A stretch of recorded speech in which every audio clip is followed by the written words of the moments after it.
Good morning, students. Hi, this is Harshnath Shukla, and for class 10, today's topic is Euclid division lemma. Euclid's division lemma. That means if we consider two numbers, suppose 5 and 12, so if we divide 12 by 5, you will get 5 to the 10 and 2 is remainder. So you can write it as 12 is equal to 2 into 5 plus 2. So this particular form is known as Euclid division lemma. Later we discuss the definition or standard mathematical form, but before that we need to know what are the things if we divide 12 by 5.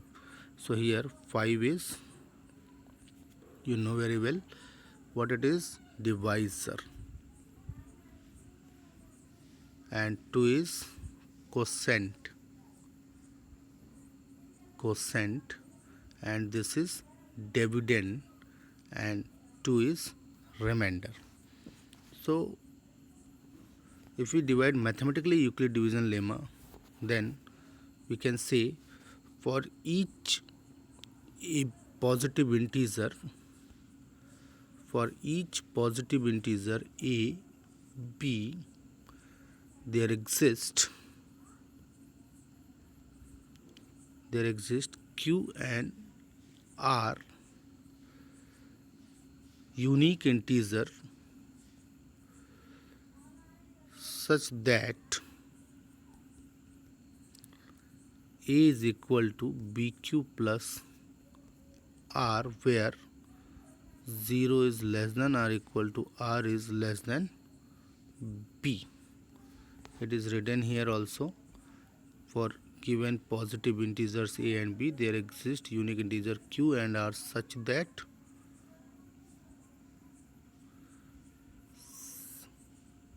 a is equal to bq plus r, where 0 is less than or equal to r is less than b. So this is the Euclid division lemma. Now next one, division algorithm. Euclid division algorithm. The meaning of Euclid division algorithm is the same Euclid division lemma, but there is some change. To obtain a CF of two positive integers, say c and d, c greater than d, we follow the steps.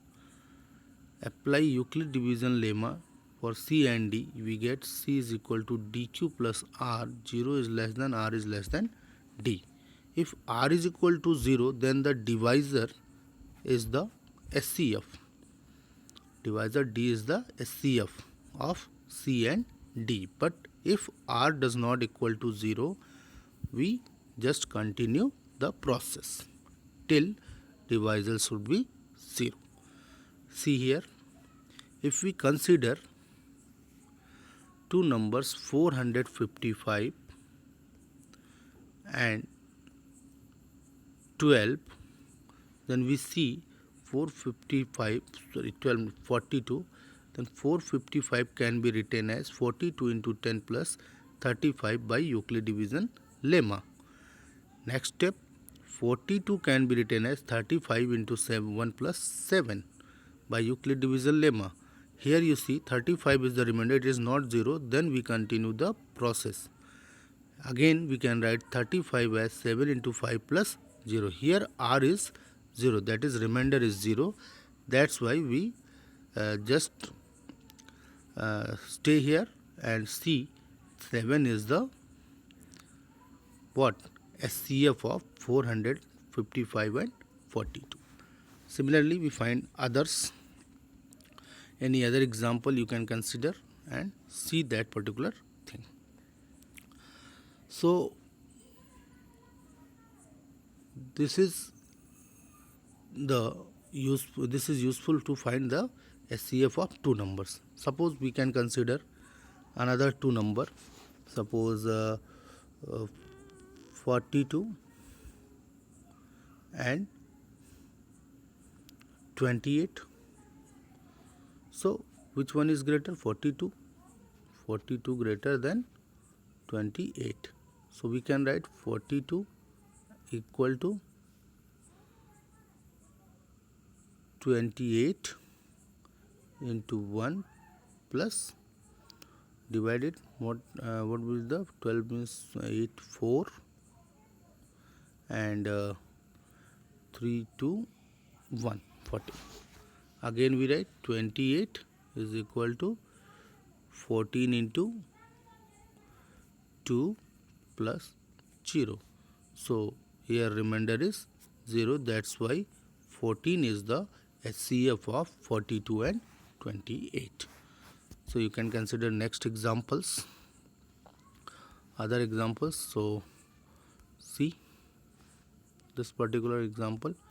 Use Euclid division algorithm to find the SCF of this particular number. So you see this 12,576 is greater than 4052. So if you divide, you can write it by Euclid division lemma, this thing.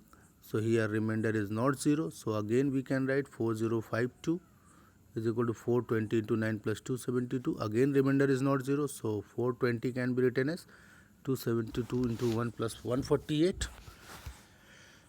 Again remainder is not 0. That's why you can write 272 is equal to 148 into 1 plus 124. Again remainder is not 0. So next you can write 148 is equal to 121 4 into 1 plus 24. Again remainder should not be, again remainder does not equal to 0. So we can write 24 124 24 into 5 plus 4. Again remainder should not be 0. Sorry, again remainder does not equal to 0. So we can write 24 as 4 into 6 plus 0. Here remainder is 0. So this 4 is the SCF of the particular number 4052 and 12576. So here see SCF of 4 57 1200 sorry 12,576 and 4052, that is 4052, is 4. So this is the whole process of Euclid division algorithm. Now some remarks according to Euclid division algorithm. Euclid division algorithm lemma and algorithm are so closely interlinked that people often call former as the division algorithm also. Although Euclid division algorithm is stated as only positive integer, it can be extended for integers except 0, that is b does not equal to 0. However, we shall not discuss this aspect here. So this is not for only positive integer, for other integer also. So thank you for today class, and you shall do some questions. Tomorrow we will discuss